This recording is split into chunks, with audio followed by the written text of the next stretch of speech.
There we go. Hi, everyone. Welcome to the MLM Millionaire Club, School for Network Marketers. We're super excited for you to join us tonight. Tonight, our goal is to equip and empower, entertain, and educate you on the basics of building your business.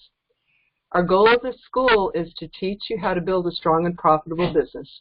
Now, before we get started, before we go into any introductions, grab a pen and paper so we can let you know what's coming up this week. We have for you the MLM Lunchtime Leadership Shows every weekday, Monday through Friday at 12 noon Eastern Standard Time on that Facebook group, the MLM Lunchtime Leadership Show. We also have Tuesday Facebook Live training at 3 p.m. Eastern Time. So each Tuesday we have a specific topic and a theme that you may enjoy learning from. Wednesday nights, 9 p.m. Eastern Standard Time is the MLM Leadership University, which you got to experience the first one last Wednesday. So we'd love to have you at all of these. We are Bess McCarty of Coach for Network Marketers, also called the Shrink of MLM, and Jeffrey David Gamble of My Leadership Network, also certified John Maxwell trainer. And we partner to bring you these generic trainings. Tonight, the Quick Start Basics for Network Marketers, the 10 Core Commitments, and every Sunday right here at 9 p.m. Eastern Time. Our purpose is to help people grow, to educate, empower, and equip entrepreneurs, and create independent servant leaders. And, of course, to raise the bar in this profession. So these are all compatible with your company, or we encourage you to follow your companies, all of their good policies, if there's any question. It's for all levels, starting, moving, or stuck people, network marketers working on with a customer focus, recruit focus, or training. This is to help you build a team, lay a good, solid foundation. So the 10 core commitments, we drill and train deeply on every class so that you get it deeper. We've gone through round 1, now we're into round 2, and even though I am teaching and have been through this before, I learned something very, very powerful and deep, new, lots of new things each time. So again, grab a paper and pen to get ready for the avalanche that's coming your way. See if you can find one favorite thing, $1 million idea to put into action in your business this week. The 10 core commitments are to, I'm sorry, I just went blank for to get started right. I'm sorry. The 10 core commitments, I'll say them real quick. Number 1 is to get started right, both you and your new recruit. And number 2, to be here a year from now. Number 3, personal development, which is tonight. And number 4, to market daily. Number 5, to present daily. And number 6, to attend all weekly presentations. Number 7, to attend a weekly core training, which is what you're doing tonight.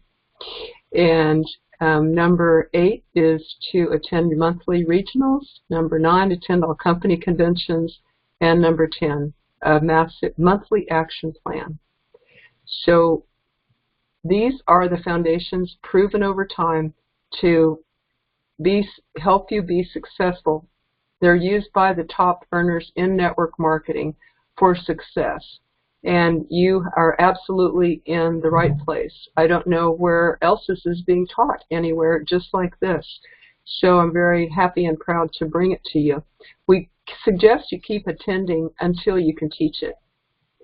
And we hope that you're with us a year to do that. So that's kind of the expectation. The replays are on YouTube, including closed captions for those who would like that. And we also ask that you keep track of the ones that you attend and also the replays that you listen to until you have completed all 10 of them for the first time, and let me know. 5 of you have already done that and have received certificates. So you are now, those 5 are now working on your second go around. So keep track of those too, and let me know when you have completed round 1 or for those who have already when you've completed round 2. We've been getting such good responses for all of these.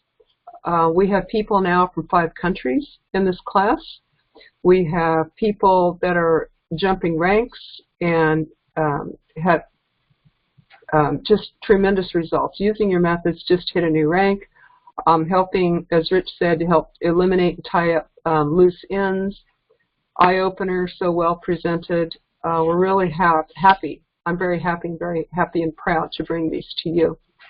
My story is that I had to overcome shyness and fear to do network marketing, and became a speaker, trainer, teacher of this, and of course, a teacher in the school even. I'm not in a network marketing company anymore. I'm strictly a dedicated generic training of network marketers. However, I did learn how to overcome the blocks that held me back, seriously. And now I help network marketers to do that. I teach both the skills and I help people to break through their blocks as a therapist. So I can help people identify where they're stuck, and the breakthroughs are very similar to Tony Robbins. Now, Jeff has personally recruited over 500 people frontline, built 2 teams of over 5,000 people. His teams have produced over $10 million in sales. He's a very wonderful person to bring his stories. We really appreciate you, Jeff. All of your enthusiasm, your stories to help people get the points in real time, examples, and your professionalism. If there's a level to go for, you go for that. As a network marketer, as a teacher, as a trainer, you seek to bring do bring the best to all the students. I really appreciate that. It was just this year that Jeff and I met. Met 4 years ago, but this year realized how special his methods were. Bring these to the MLM Millionaire Club, and now we're doing the school together. So close off distractions. Give us your total attention here tonight. It'll really be worth your time. It'll really help you to build your business. We'll have questions and answers at the end. And Jeff, I'll turn it over to you now for what's next. Okay, guys, what we're going to do is we'll highlight some of the 10 core. Bess went over them, but let's just kind of go through so we make sure that we have this right and why. The reason why the 10 core is so that way you have the ability to build a business locally. You have a way to build a business out of town. You have the way to build a business, out of state, out of your city, out of your state, and then even across timelines, time zones, all the way across the country, and in some cases, if your company allows for this, even outside the country, into another language, into another culture. It's just 10 things to keep everybody on track. These 10 things are simple, they're easy to do, but as I was taught early on, they're easy not to do. The reason they're easy not to do is because people think, well, these are just so simple, why would I have to follow everything? And what I eventually got to the point in the business was how important they really were. And I didn't really notice it. And just to kind of give you the story, we actually were taught this by a gentleman who had built a company over 1 million people. He had left one company, gone to another company, had built to the top, ended up owning a network marketing company, made it to the CEO position, and ended up selling it for, I think it was $250 million, which is, pretty good net profit. Walked away from that, started another company. That merged with another company that I ended up meeting him in. Now, when I met him, this is the stuff he was teaching, and he actually had a CD set and a book and all this, and we sat down, we looked at it, and I remember getting the call from California, and they said, hey, look, we've been teaching this systems training. They called it systems training. They said, we've been teaching this system out here on the West Coast, and our numbers are just exploding. You guys should do this too. I'm like, okay, and I'm like, walk me through it. And I actually went out to California, and I got to see this systems training. Now, when I went to my first systems training, I had no idea. I'd been to a direct sales meeting in a while. And the direct sales meetings that I was attending in Indiana for this company at the time, there were 6 people in the room. That's including the speaker and me. So it was a very small meeting. It was on the east side of Indianapolis. William, actually, who's on the line, I think William attended one of those first meetings with me, or he actually, we went together in that particular company.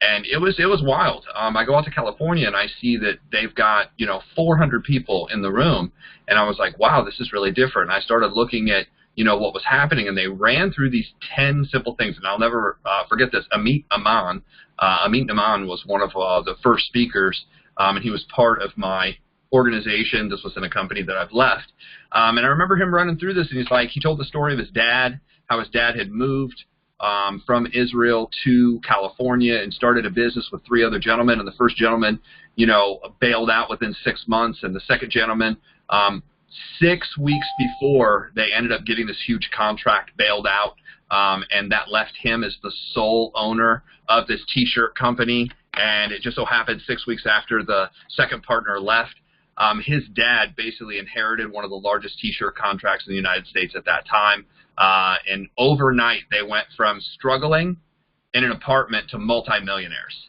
I mean, literally overnight. I go out to California, and he's like, what do you want to do? I said, well, I really need to clean up because obviously I've been up all night. Arrive in California, we've got some meetings during the afternoon, and then we've got to go to this meeting tonight. I really have to clean up. He's like, we'll just go back to my dad's house. And I'm driving down the street in California, and all of a sudden I'm like, man, this looks so familiar. He's like, yeah, do you remember Beverly Hills Cop? And I'm like, yeah. He's like, that's the house right there across from my dad's. I mean, it was like 3 houses down. So we were on Rodeo Drive, Beverly Hills Drive, with all the palm trees. I mean, absolutely amazing. $5 million house is what they paid for it way back in the day. I don't know what it was worth then. I just remember the door looked more expensive than anything I had ever seen in Indiana. And I'm talking about like land, cars, everything. I mean, it was amazing, like 18-foot oak doors that kind of swung open. It was just wild. The house was all stone. And we go and we just kind of have it. So I meet his parents and what's going on. And we go to this meeting, 400 people in the meeting. And it just keeps ringing in the back of my head. I'm like, this guy comes from money. But here he is teaching the system. And he said, the biggest thing between what I see here and what I saw my dad build was my dad did it all by trial and error. He messed up. He's like, he made $100,000 mistakes. He's like, but with this training that we have, you don't have to make those mistakes. He's like, we can show you what to do by the people who have done this multiple times in multiple places. He goes, here we are in California in another company almost 2 decades after this guy taught it to us, and it still works. And what I realized is that was 10 years ago, and 10 years later, they still have some of that meeting going that's actually still going in California, still going at the same place. It's amazing. Every once in a while I'll see a ad for it on Facebook, and I was like, wow, that same place. Still up and rolling in, right outside of LAX, the Proud Bird. And I'm like, oh my gosh, I know it's a banquet facility out there. Seats a couple thousand people, but they have a room that seats 400. I mean, I'm just amazed that it's still happening, and that just proved to me that this system works. And the first part is getting people started right. And the thing about getting people started right is if you don't start them on a path where they can have some success, it'll be very hard to keep them in later, and it'll be very hard to duplicate. That's the biggest thing of starting people the right way. A couple keys to starting people the right way. It has to be easy, it has to be simple, it has to be duplicatable. Has to be easy, has to be simple, has to be duplicatable. And here's the thing, it has to be something that if you don't have your flipbook chart notes, it can't be so complicated that they need a huge, long speech. It just has to be, okay, what we're going to do is we need a list of 10 people that we're going to contact. Now, we're going to teach you exactly what to say and exactly how to present to them. So exactly what to say. This goes into the favor script. Hey, I just need a huge favor. And I say, look, a lot of people get in network marketing. When I'm first talking to this, a lot of people get in network marketing. They're excited. They're at the height of excitement and the height of ignorance. They don't know that they don't know. So what they do is they run out and they say a bunch of stuff, and the language they use just absolutely kills the ability to transfer the information. It's like a lot of times people start by putting up walls rather than building bridges. And what I mean by putting up walls is they run out and say stuff like, oh my gosh, I just saw this great business. Business translated to the average person who's been brought up in a system that's told them that business is risky. Most people have been told business is risky. Most people have been told business doesn't make money right away. Most people have told business it usually costs an investment most people don't get back. Most businesses fail in the first 5 years. Most businesses have all these other issues. Most businesses, people work 9 to 5 and then 5 to, death. Most businesses are like that. So I see a lot of people, that's the way they view business. That's what they were taught. That's what they were instructed. That's what they were programmed. So I said, some of the words that you're going to go use right away will actually kill or build a wall up where the person won't listen to you. I said, the other problem is you try to go get them. You try to go recruit them. It's like if I said, hey, Rich, me and Rich and William are going to go form a basketball team. Now, just go with me on this, Rich, because you might hate basketball more than me. I'm not a basketball fan. I don't hate it. It just doesn't appeal to me at the same level as some other sports do.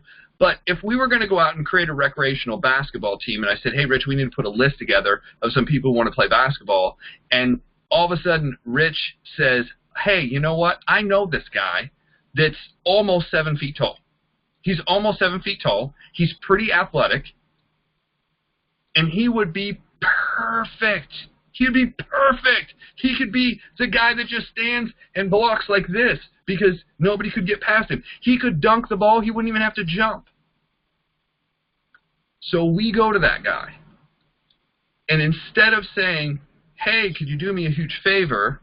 We're starting this rec basketball league. I don't know if you're open to playing, but we're looking for people who'd like to play recreationally. It's going to be fun. It's going to be this, that, and the other. Would you do us a huge favor and hear out what our league's about? So if you happen to run into the right person, you could refer them to us. Here's what new people do instead. Because they have this vision, because he's almost 7 feet tall, that he'd be perfect, we go try to convince him that he'd be perfect. And he's like, I'll be real honest, I hate basketball. I grew up in Croatia, and we play tennis and soccer.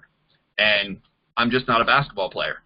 How ridiculously stupid would it be for Rich and I to try to convince this guy, regardless that he hates basketball, to play basketball anyway on our team? How well would he do if he doesn't like it? It's just going to mess up everything. Mess up the morale. He wouldn't show up to the events. We'd have to drag him in, drag him around. But I see people do this to their friends, family, and neighbors consistently inside of direct sales. It seems so ridiculous when it's a basketball league because you're like, well, that's just recreational. All of a sudden you attach money to it and you go after people like vampires. Like you see the blood and you're like, get them. So what I learned to do is I learned to remove that emotion completely. I'm not trying to get people. My goal is to teach people to present the information in a way that the person can help you refer you to the right person. Do me a favor. I just want to show you what I'm working on, so if you run into the right person, you could refer them to me. And people usually say, sure. They might have 1 or 2 questions, but I don't get, is this a pyramid thing? This is one of those pyramid things, isn't it? I don't get, well, I'm not really into those things. I'm not really into sales. I'm not really into network marketing. It's not my cup of tea. It's not, I hear all kinds, all the excuses people use. That's just not for me. I don't like this. I don't hear any of that. What most people say is, sure, what are you doing? And then I'm able to tell them. And because I'm not coming after them, at any point, if they ever do kind of sway and go negative, they're like, I'd never do this. And I said, well, where in this did I ever ask you to do it? Now, if they get negative with me, that's a bad thing for them. Because I'm going to take it away from them. I'm like, do you think I'm showing this because I want you on my team? Or I want you to sign up for this? Well, and they have, well, I told you, you don't know me. I just don't like doing these things. I was like, you wouldn't succeed at this anyway.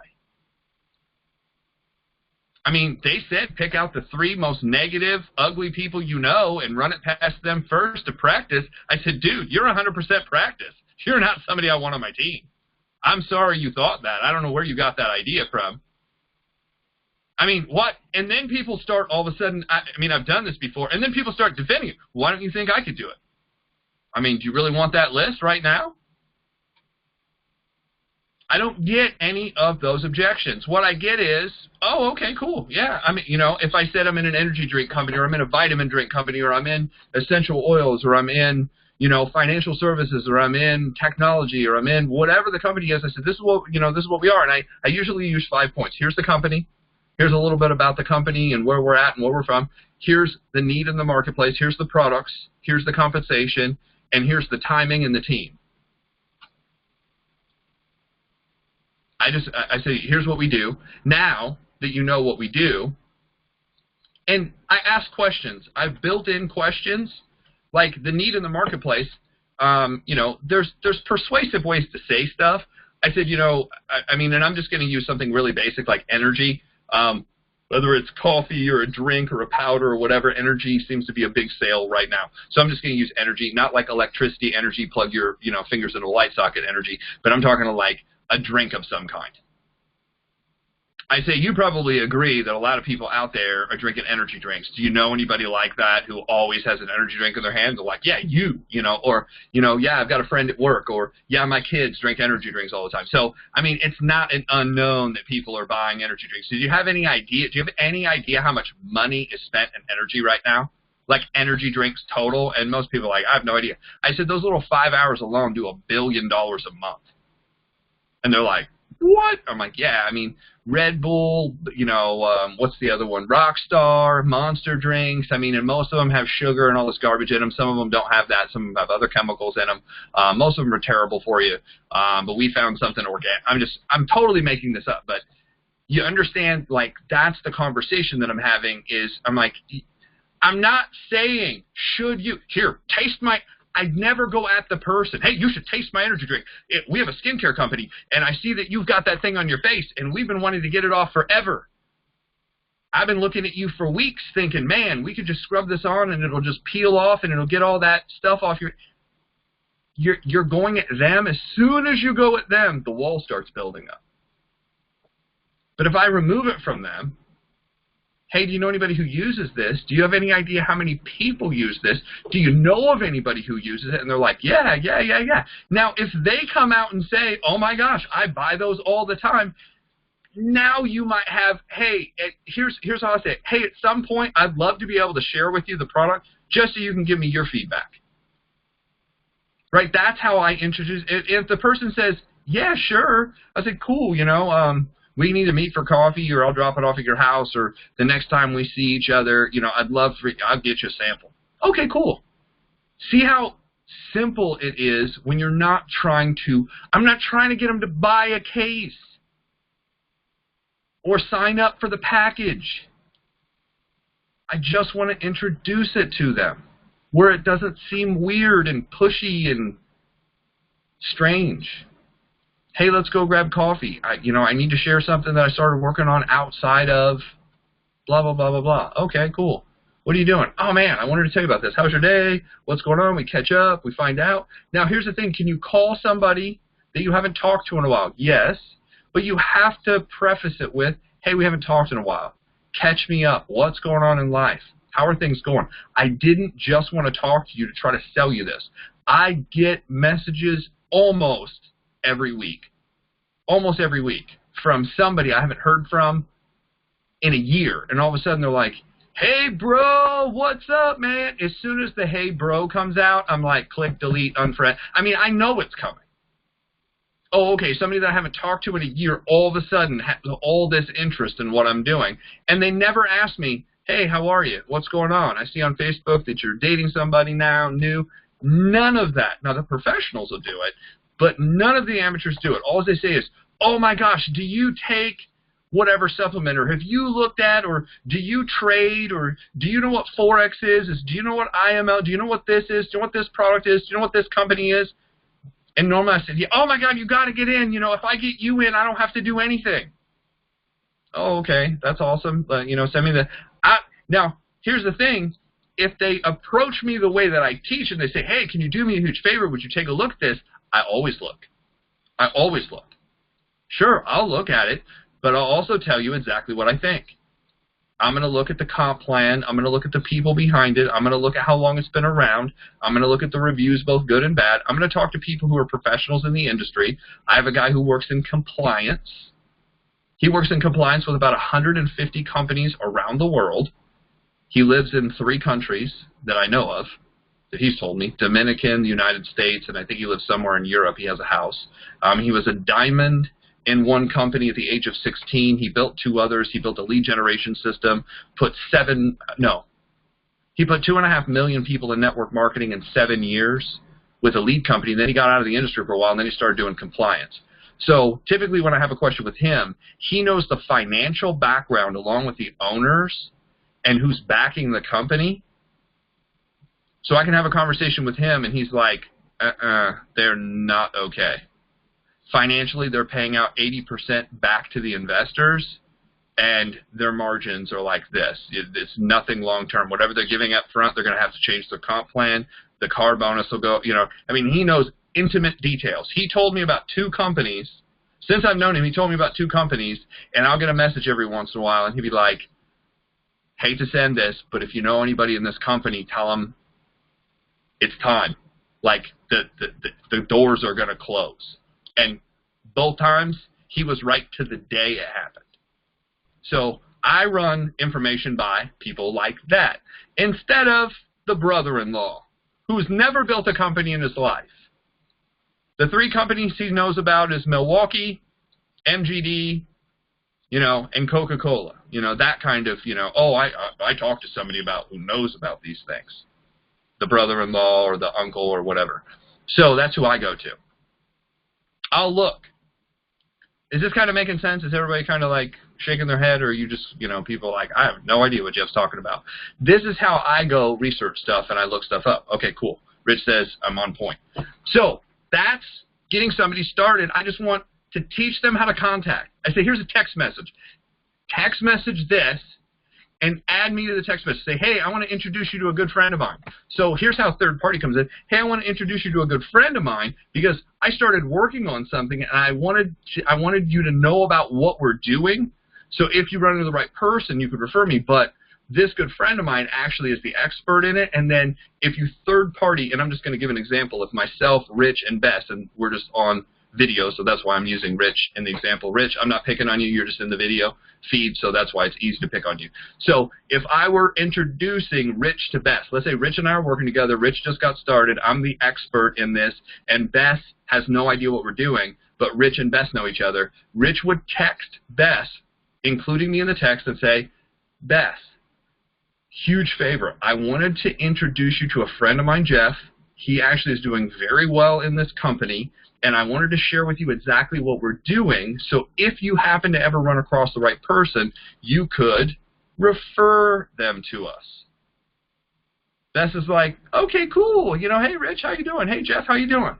Most people are really cool when you include exactly what you want. I want you to know what we do for the referral. The minute you say, oh, my gosh, Bess, you're 7 feet tall. You'd be great at basketball. Bess, I know you want to drink energy drinks. You have so much energy drink anyway. Bess, you'd be so good. We have this new hair product that, if you put it on you, your light bill goes down and your gas mileage goes up and your dog gains weight and he's going to turn into a Rottweiler and the paint on your wall becomes new. I mean, you know how some people just way oversell the product and the results and things? You don't have to do any of that.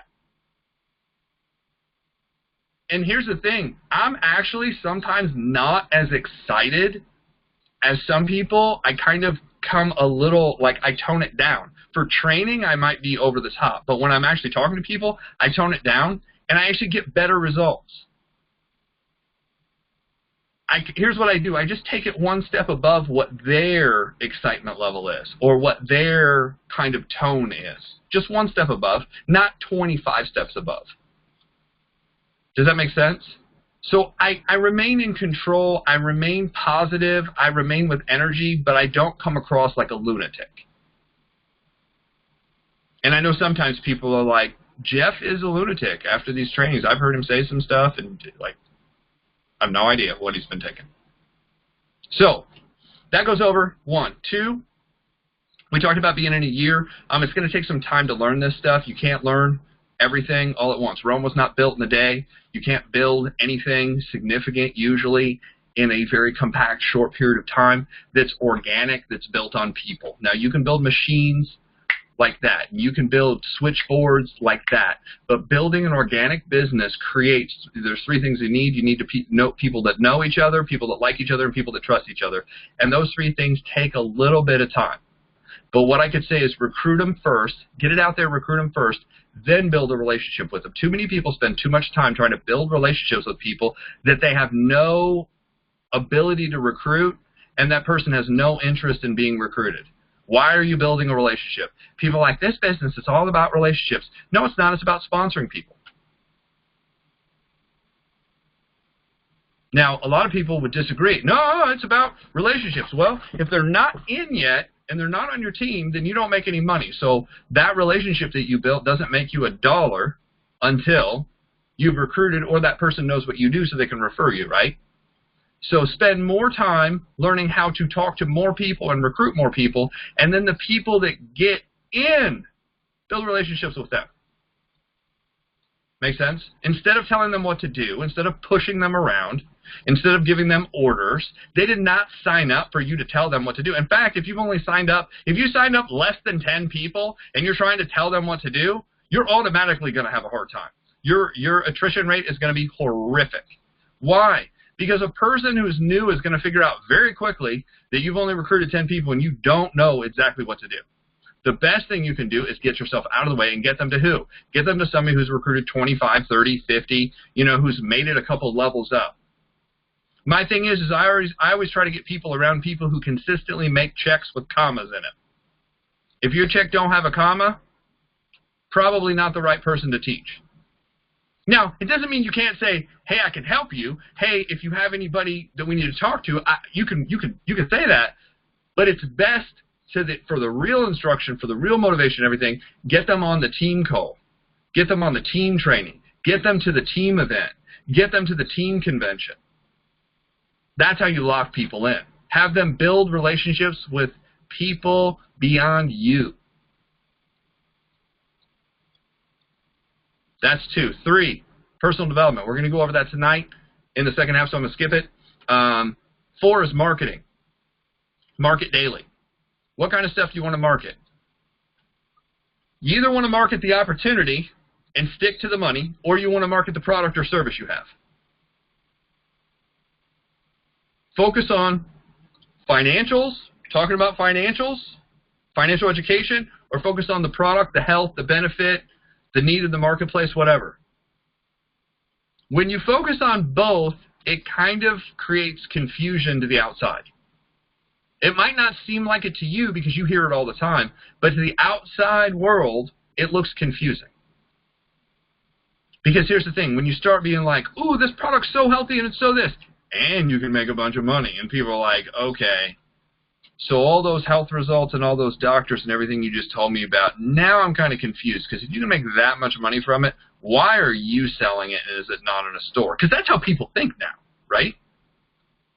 I mean, I'm not trying to be mean to the industry, but that's how people think. So if I stay to, hey, you should put away, if you don't have $1,000 extra a month, you should. Why? Because you need to pay off your debt. If you're in debt, you need to get out of debt. If just financial stuff, and we'll talk about that more in the personal development. Market daily. If you're going to do something, do something. An easy way to gain influence with people is putting out positivity or humor. I had a friend that built, watch this, I had a friend who built a Twitter account to 10,000 people organically in 90 days. 90 days. That's fast, guys. And she did it on a bet. Somebody bet her. She's like, oh, I could build a Twitter account to 10,000 people. It's so easy. Now, some of us have a hard time getting 500 friends on Facebook. And 5,000 people, and we have a hard time getting 500. She built 10,000 people she didn't know organically in 90 days. Anybody want to know how she did it? She put out jokes. She put out a joke of the day. Joke of the day. Subscribe to me. Joke of the day. Because people, watch this, people love to be entertained. And it wasn't nasty, ugly stuff. It was just funny stuff. Just corny, funny, happy stuff. 90 days, 10,000 followers. Now think about this. I'm not saying you should do this, but if you put out jokes like that every day and then be like, oh, by the way, I'm in this company, she has 10,000 people who might go look at whatever she's doing. You're trying to put out that link and you don't even have 400 friends. And by the way, the hardest people to convince are your peers. It's easier to convince a stranger than your peers. Most of you don't know that. That's why it's easier to build a business with strangers than it is people you know, which is kind of ironic, or maybe it's not ironic, that we say go talk to your friends and family right away because they are the hardest ones to convince. But at the same time, they're the most likely that will sign up to support you if you have a good relationship with them. The problem is how many people know people who do not have good relationships with their family and friends? I mean, I know so many people that are like, I'm not even speaking to my brother anymore, or my sister, or my... I mean, it's rare nowadays. 50% of people are miserable, and they don't even talk to their own family anymore. And I'm sure there's people on this call that are like, yeah, I've got some family members I'd just rather not talk to. Hopefully somebody's going to believe me here and be like, yeah, you're right. So, that's 4. 5, present daily. Now, why do you want to present every single day? You want to start presenting every single day, first of all, so you can get good at presenting, so it comes out fluidly. Because if you want people to actually physically sign up, there's 3 things that you've got to get across. You have to get across in a presentation. Number 1, clarity. Clarity, you know what's going on. Number 2, it has to be concise, meaning it has to be short enough that the information's there, but long enough that the information's there, but not so long that you're recreating the company and teaching them how to rebottle, repackage, redesign. You know, they don't need to know Bob in the telemarketing service talked to you one time and told you how great the product was and was on the phone. Like, none of that's really important. Part of the problem is people fail to realize what's important in a presentation and what's not. That's why Bess and I are here. So if you want to get good at the presentation and figure out how to get that presentation in front of people, let us know. And the last thing is confidence. You have to have the confidence when presenting that you're cool. I'm okay. Look, I'm doing this. I like it. I think it's great. You don't have to think it's great. I don't care if you think it's great. I just want to let you know what I do, so in case you run across the right person, you can refer them to us. And people are like, oh, I hate those things. I'm like, I know you do. I'm like, but I'm sure you get, calls from people who try to pitch them to you. That's who I want to talk to. Oh, okay. I said that to a person. They're like, oh, okay. I have tons of those people. I said, every time one of those people call you, be like, look, the guy you need to talk to is this guy. Now, they're going to try to come recruit me, and that probably won't work out real well for them.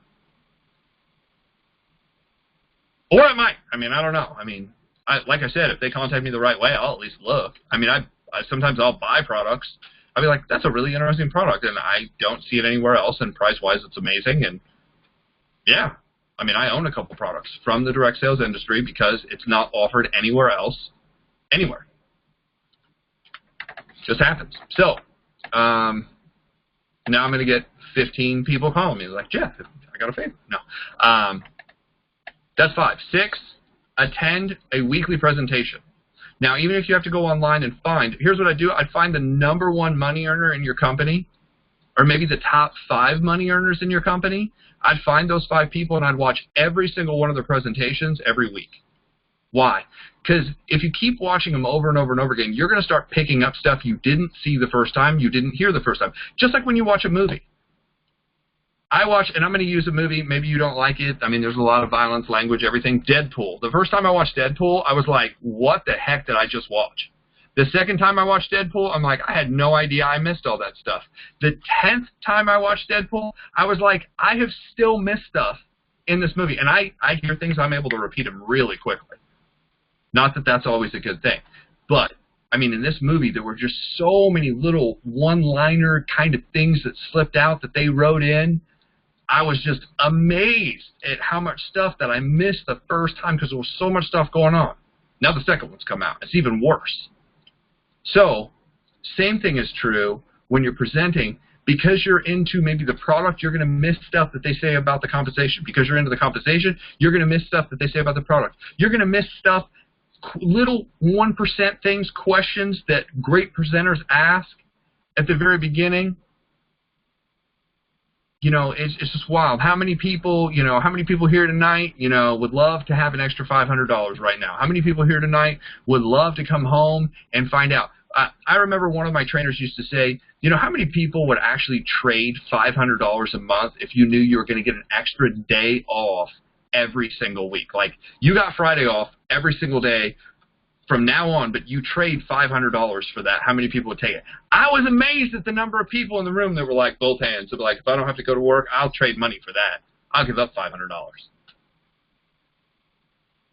It told me a lot. It told me how much people don't like what they're doing. And that's kind of what he went on to say. He's like, you know, that just tells you how much people really do value time more than they do money. So what I'm here to talk to you about tonight necessarily isn't how much money you can make, but it's how much time you could buy back. And I was like, yeah, oh my gosh, that's so good. Now, I had heard him speak before, but I wasn't ready to hear that the first time. And then he went into talking about security, you know, and what it's like. He's like, you know, a lot of people have this security and faith in their house, you know, but then everybody watched the housing market plummet in 2008. You know, a lot of people say, oh, well, I've got security, I've got a 401k and this, that, and the other thing. But when the stock market crashed, you know, after the housing thing, and it affected that. I mean, the stock market, by the way, crashes regularly, about every 10 years. And it's due right now, unfortunately, you know, to happen again. And I'm not saying that it's going to. I'm just saying statistically it has. So he's like, wouldn't you love to have a business that creates cash flow that comes in all the time? You know, whether that be $1,000 for some people and helping out with Social Security checks, or whether that be $1,000 for a 20-year-old just so they know they don't have to go get another job right away. What if you had an extra $2,000, $4,000, $5,000? Guys, there's so many people. There's so many people in our company right now making $1,000 a week. If I tried to mention everybody's name, it would take longer than my entire presentation tonight. I was like, you got my attention. What did you just say? It's little things like that that you'll miss, but you got to go to a presentation every single week to pick that stuff up. And here's what I would do: pen and a notebook. Every single time I watch a presentation, I'm taking notes. I'm trying to figure out what they say. Sometimes I just get one thing, just one thing. I listen for an hour. I got one thing. I'm like, that was so good. That was worth the whole meeting. I wait for that one thing. Or sometimes it's so bad, I'm like, that needs fixed, that needs fixed, that needs fixed, that needs fixed. You should have done this. The lighting was wrong. The seating was wrong. I mean, I like going to a bad meeting. Why do I like going to a bad meeting? Because I see all the things that go wrong, and then I can fix them in my own meeting. And every once in a while, people will come up to me and smile and be like, what'd you think of my meeting? Do you really want to know? I'm like, that's kind of a one-on-one consultation, not something to mention here. No, but what do you think of the product? I didn't even hear the product. There were so many other things that probably need to be reorganized that I missed it. And some people take that really well, and some people just don't take that really well. Most of the time, I'll preface it with, if I could tell you something that would make you an enormous amount of money, but you're not going to want to hear it, would you still want to know? That's a way to give bad news the right way. I had to learn that from John Maxwell, because my way of saying it was, you're an idiot, I can show you the right way to do it, and that didn't work out well at all. Guess how many people I recruited? 0. So, that's number 6. Number 7, attend a core training. We kind of are hitting on that now. It's just you pick up all these things. Number 8, a regional event. Once a month, I went to a regional. Once a month, I've been going to a regional. And then when I, watch this, when I stopped going to regionals, people were like, you stopped going to regionals? I was like, no, I started running them, which is a whole nother level of craziness. And when the speaker doesn't show, I have to do it. And when the lights don't, you know, and the meeting space gets terminated and the tables aren't there and the chairs, I mean, you fix every problem. You're running an event on top of running a business. It's 2 businesses at the same time. And I could go, there's a whole nother level to the 10 core A lot of people don't even know this, but there's a whole other level to the 10 core when you get to a point where you're running your own organization. That's a different level of stuff. That's not even, I haven't mentioned any of the stuff here. But if you want to get to the point where you make big money, usually you'll have to know that stuff. 9, attend all conventions, attend all corporate conventions, attend your corporate conventions, even if they're bad. If they're good, great. Most of them are. Most of them are fun. And again, look for the good stuff. Look for the good stuff. You might get one thing out of it, but it's the one thing you needed. And then 10, a map, a massive action plan. So with that, I am going to turn this back over to Bess for a minute to get anything that I missed on the 10 core, and then we're going to jump right into the personal development lesson. Hold on one second. I'm going to unmute Bess. Bess, anything I missed or anything that we need to go over for the 10 core before we get into the next section? Thanks, Jeff. Massive notes here. The present daily. You had 5 things I caught. Number 1 was clarity. Number 2, concise. Number 5, confidence. Could you tell me the 5 again? 3. Just 3 of them? Okay, just 3 of them. Okay, only 3 things. All right. And thank you. So the getting started right, the favor script, I love that you gave us these stories and more angles to understand why it's so valuable for people to hear. It's easier for people to hear than if it's about them and if they're confronted and chased and all that stuff. It's just beautiful. I just love it. That is in your Always Get a Yes book, by the way, if you guys want to go over that and the details of that and how to do your 10-minute presentation follow-up. The 10-minute presentation should consist of the need, the product, the company, the timing, and the comp plan described real simply just from your own words, just in a story. So all of that, if you want a little more on that, go to your Always Get a Yes book. Yes, do your, text your 10 people, the favor script, but first, have your 10-minute presentation all ready to go. Now, I know some of you are doing that and working on that and asking for feedback. I'm going to be putting in there some stories, 1 to 3 stories that I'm preparing for you to put in the book to give you an example of a story that's really cool. It should be compelling and very attractive, almost so a person can't resist wanting to know more. So there's an art to getting your story compelling, and we're going to be working on that. Meanwhile, you can, of course, Jeff and I can help you with that too. So let's see, the presentations, always attending the weekly presentations and all of the events. That there's 4 things here about events. Always show up, always be consistent, always have a good attitude, and be here a year from now. So that's what I have, Jeff.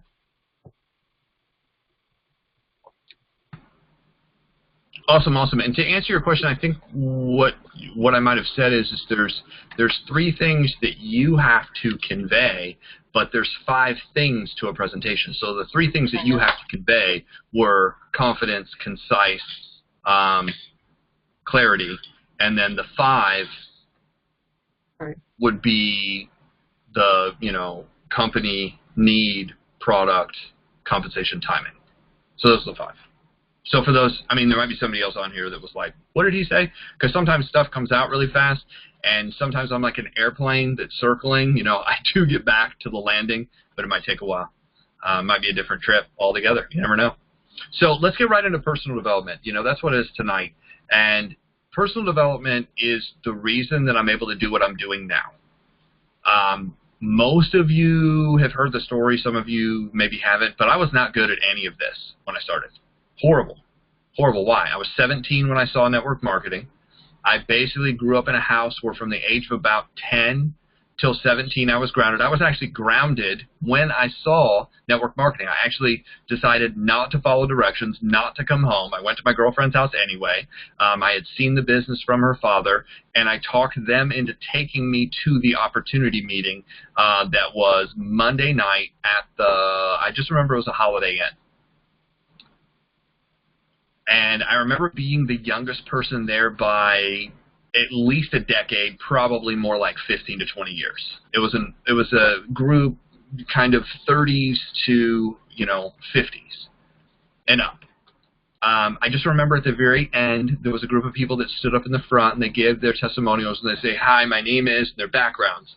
And I heard, teacher, engineer. I heard doctor. I heard hospital administrator. I heard, pharmaceutical sales rep. I heard dentist. I heard construction owner. And I was just like, real estate. And I was just like, wait a minute, all these people, like, I'm in school right now, and they're telling me to go get a job to do what these people are doing, but all these people are saying, get the hell out of doing that and do this.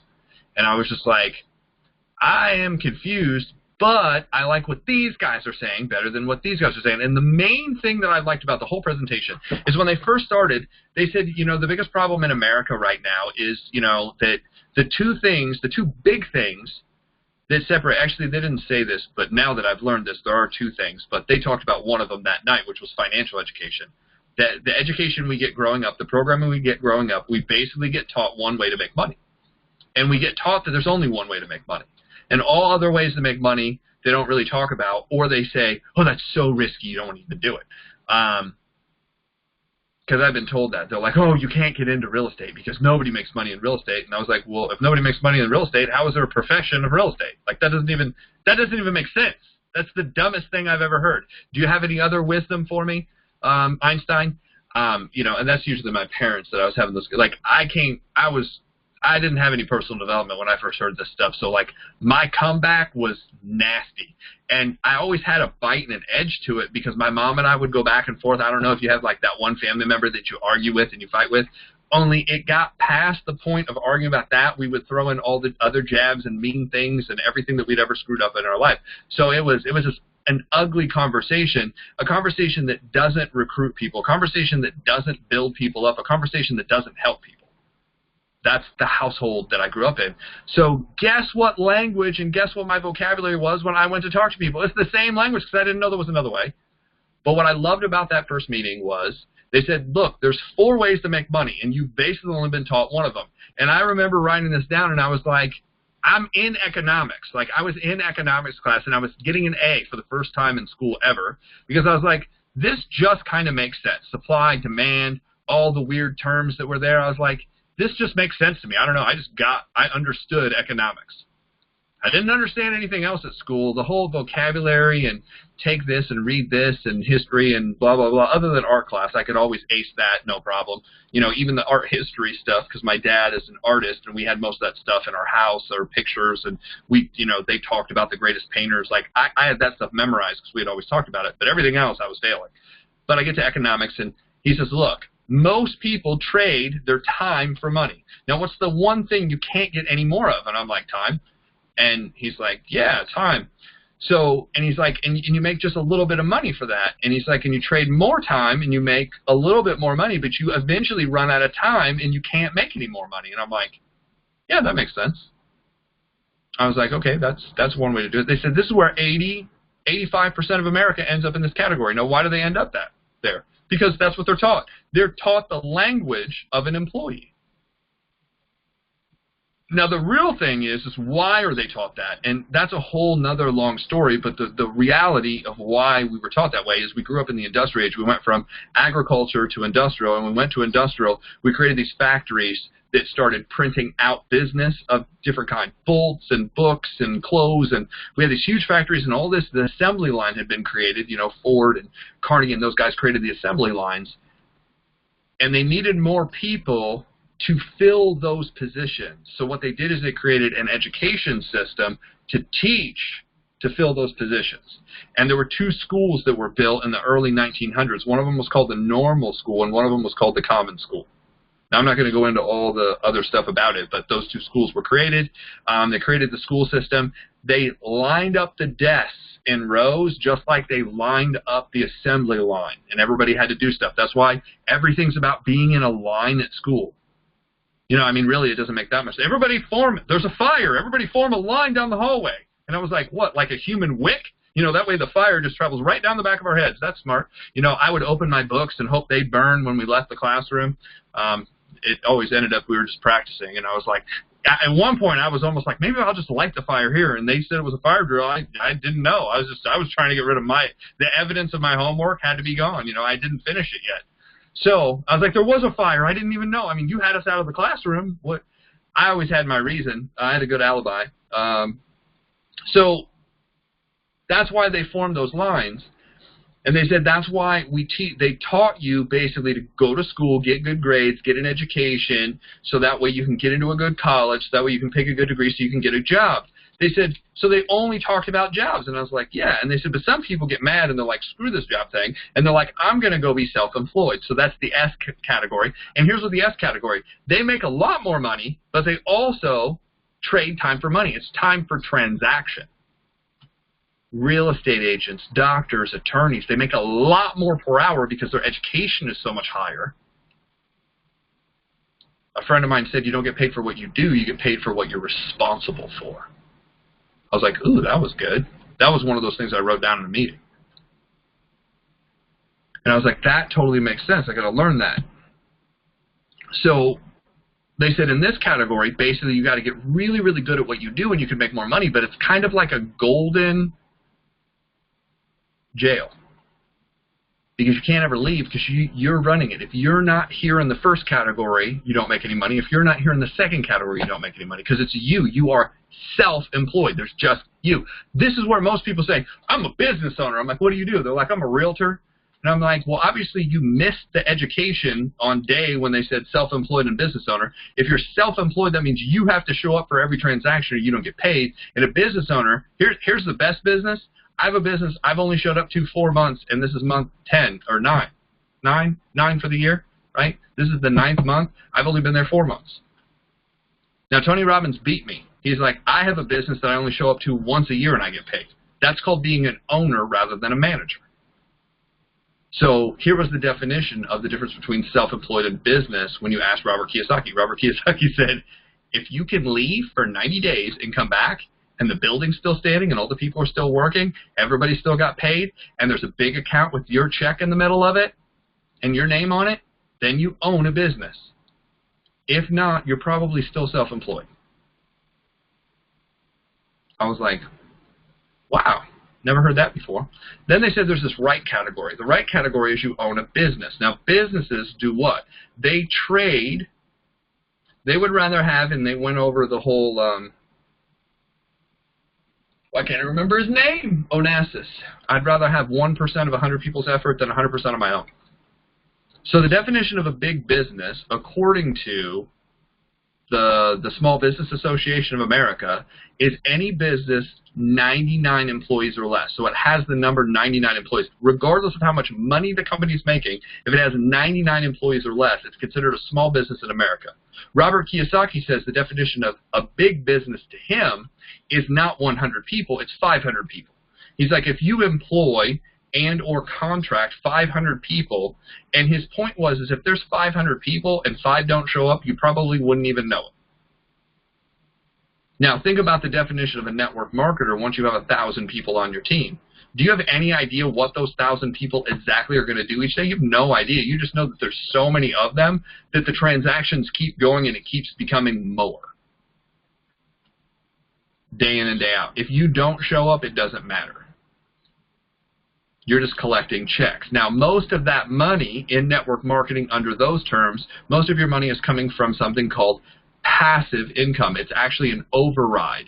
It's an override from a sale that's not happening by you, but it's happening by a team member. It's not residual income, right? It's not residual income. So most people who quote unquote talk about the residual income in network marketing, it's not residual income. They don't know the definition of residual. A lot of them don't, but they make a tremendous amount of money. So here's the cool thing. You don't have to be super smart and you can get rich, which is awesome. I mean, in fact, I know some extremely unintelligent rich people. But they got really good at some of the stuff I'm talking about tonight. They got really, really good at it, and now they have thousands and thousands and thousands of people on their team, and they really do have residual income. Residual income is somebody buying the same product over and over and over again, and you had nothing, there was no new sale made. No new sales, it's just the recurring sales. You're not going out and getting new customers and having to sell new amounts, it's just people reordering. Like people who pay their cable bill every month, which is insane anymore, or people who pay their cell phone bill every month. That's a real residual income, right? Because you bought it a long time ago, and every month you keep paying. So AT&T and For those of you who don't know, a really cool story. You know why Radio Shack stayed in business for so long? Radio Shacks basically stayed in business for so long because they did this thing when cell phones first came out. They actually got a $4 rip on every single mobile phone that they sold. That was their original contract because they were one of the first companies to embrace the whole cell phone market, and the guy who was running it was super smart and said the only way we're doing this is not only do we get a sale or profit of the phone, but we get a profit of the monthly. So I can't remember, at one point they had almost 400,000 cell phones, and they were getting $4 a month off of each one. That money kept them in business 15 years after they should have gone out of business. Residual income is cool. So, business, what do they look for? Systems and profit. And then the last category was the investor. And they said what investors look for is 3 letters, ROI, return on investment. What they'll do is they'll take their money, they'll put it somewhere, and what they hope to get back is a return. And that return is based in percentage, and they had to do nothing for it other than take the money somewhere and put it somewhere.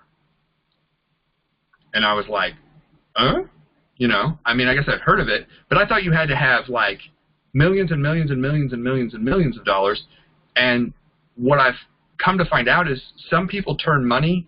Like I was just looking at something the other day. It was a $5,000 investment, and people were getting back $5,000 in 6 months.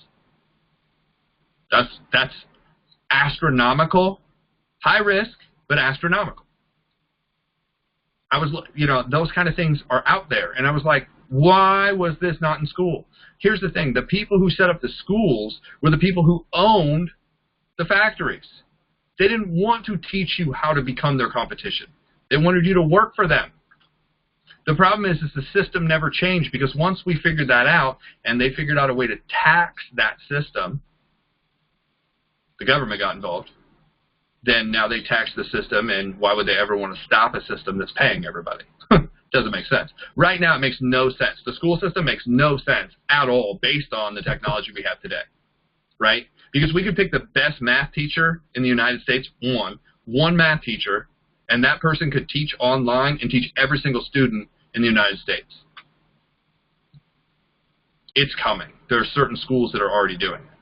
There are certain countries that are already doing it. They could pick the best English teacher for 4th grade, and every 4th grade kid would have the best teacher in the United States. There'd be a competition for the best math teacher, a competition for the best science teacher for each one of the grades. A couple hundred people. If you're like, oh my gosh, what are we going to do with all those people? What happened to all the people who worked in records? We don't make records anymore. What happened to all those people? What happened to all the people, you know, we used to make all kinds of stuff that we no longer make, right? What happened to all those people? It's going to change. It's just people, everybody wants change, but nobody wants to change. So here's something I got from Lao Tzu. And for those of you who don't know Lao Tzu is like a couple thousand-year-old Chinese philosopher. He said, knowing others is intelligence. Knowing yourself is true wisdom. Mastering others is strength, but mastering yourself is true power.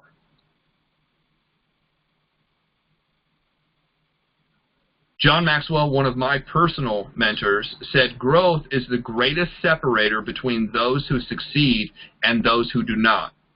When I see a person beginning to separate themselves from the pack, it's almost always due to personal growth. Now, here's what I learned about that cash flow quadrant. The first thing I learned about the cash flow quadrant is, and I learned this from Robert Kiyosaki years later when I read a couple of his books, he said one of the biggest separators between the wealthy and the poor is vocabulary. It's just vocabulary. It's the education that something exists.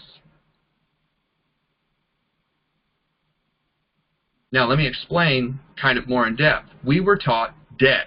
We were taught credit cards. You're taught interest. You're taught payments. But when you start talking asset and liability, people's eyes get glazed over. They've heard about it, but they really don't know the definition. When you start talking about mezzanine financing and pre-capital investment, people's eyes glaze over. They're like, oh, that's complicated, blah, blah, blah. No, you just don't know the definition of it. And what we do is we do that for every profession. Have you noticed in the medical field they use these huge words to confuse you, to make you feel inferior, so that way you have to go with the expert's opinion, even though the expert's opinion is a guess. Just like in law, it's a guess. That's why they're practicing medicine. It's a practice. By the way, the word pharmacy, translated in Latin, is witchcraft. I'm not kidding. It's unfortunate, but that's the truth. So, vocabulary separates wealthy people from non-wealthy people. Just understanding what stuff is. Money works like that. When you start understanding money and how money works and what's the difference, you know, you look at the vocabulary of the people around you, and most of them are talking about being in debt, and most of them are talking about struggling, and most of them are talking about, you know, their lease and the different things that are going on, and I don't know what to do, and I don't know how to do it. Listen to the vocabulary that they're using. It's the vocabulary that's trapping them, because they don't know investment, savings, compounding. Talk to people about compounding interest. They're like, yeah, I think I've heard of that. Talk about the rule of 72. If you don't know about the rule of 72, it means that if you take $1 and put it somewhere, the rule of 72 says in 72 months, or in the course of 7 years, in the course of 7 years, about 72 months, that $1 will double at a 10% interest rate. It'll double. So watch this. If you want to calculate out $10 million, and you want to say by 87, I'm just saying you could live to 87, because the rule is now that if you can live another 30 years, they're probably going to tack another 50 years on to whatever that age is, due to some of the technology that they're working on right now. Growth, human growth hormones, stem cell, all that research is here already. They're actually able to grow right now. They're able to grow from your own tissue organs. They've now implanted it in Italy. It's already working. A lady had an issue with her one of her kidneys, and they took a tissue of her kidney, matched it with something, grew another one. And because, this is what's cool, because it's actually from her own tissue and it's from her own DNA, there's absolutely zero rejection medicine needed, which is what normally kills most organ donors' recipients. It's awesome. I mean, imagine being able to replace everything. Oh, it's going bad? We'll just get a new one, you know? Spark plug? We got you. It's pretty cool. It's coming. So if you can live another 30 years, you're possibly to live another 50 years. If you do everything else, you know, well, and don't talk with your cell phone walking into traffic, because that's more dangerous driving on your cell phone than anything. So, growth is the great separator, but if you do these things and do them in the right order and you have enough money to make it, you can actually calculate back 10 million, 7 years back. Even if you use 10 years, 10 years back, 5 million, 10 years back, 2.5, 10 years back, and you just go down, then what do you have to start with to make that? Now, here's what's interesting. If you start at age 18, obviously you're better off. If you start at age 18, you can have about $6 million by the time you're 67. If you start at, and there's actually a chart that calculates this out. If you're 40, I'll tell you kind of a sad number right now. If you're 40, to have about $7 million in the bank by the time you're 70, you're going to need right now about $140,000 based on this figure. Now, here's the thing. You want to make $100,000 next year? Find a job that pays all your bills and build your network marketing business to 6 figures, and put all the money you make from network marketing into an investment. It'll take you 2 years to hit the number you need. Working smart rather than hard. You can be done that fast. I was just reading a story of a 27-year-old that by the age of 27 has already saved over $250,000. Now, he didn't have Gucci shoes, and he didn't know the latest movies that are out. And I mean, there was a lot of things, but he didn't really skimp on food, and he really didn't skip on going out and having a beer and hanging out with friends. But there was a bunch of stuff he didn't have. He didn't have a big screen TV. He didn't have, you know, a wardrobe that was all name brand. He didn't have a bunch of crap that we all buy. He was very organized and looked at the numbers and was like, look, I want to have this amount of money at this time. And that's how you have to calculate it out. You have to be pretty disciplined. Jim Rohn says, or the late Jim Rohn, the late great Jim Rohn says, income seldomly exceeds personal development. And he goes on to say in that same speech, he's like, because if your personal development doesn't grow, but your income does, your income will always come back to where you are. And we see that over and over again with lottery winners and idiot fighters who win the belt and then jump into the crowd and try to beat up other people, like what happened last night. Hopefully that guy will keep his visa, but the Nevada State Commission could strip him of the belt and his visa, and he could never be able to enter the country again. So the #1 guy in the world might not ever be able to fight. Ridiculously stupid. Jim Rohn, an investment in your personal development is the best investment you can possibly make. Reading a book, spending time watching personal development is the best time. Now, here's the thing. Here's what we've been trained to do, right? We've always talked about that programming when it comes to personal development. We've been trained to entertain ourselves. We entertain ourselves with sports. We entertain ourselves with fashion. We entertain ourselves with celebrities. We're taught to entertain ourselves. Why? Because the television's so good at entertaining us.